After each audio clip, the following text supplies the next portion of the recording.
Chapter 1. There is no lake at Camp Green Lake. There once was a very large lake here, the largest lake in Texas. That was over 100 years ago.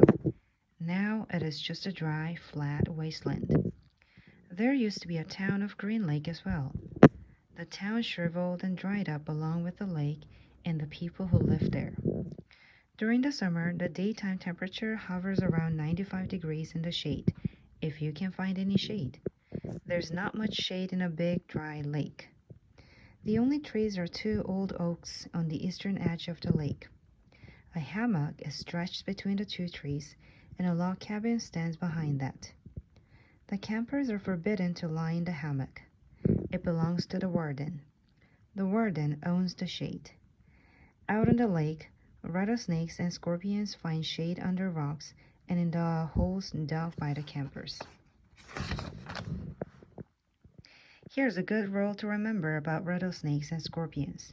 If you don't bother them, they won't bother you, usually.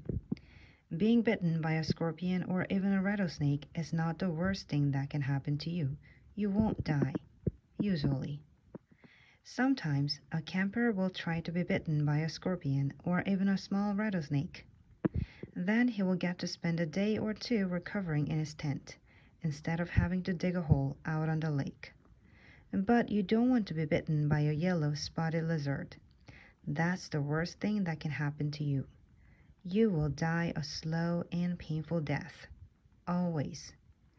If you get bitten by a yellow spotted lizard, you might as well go into the shade of the oak trees and lie in the hammock.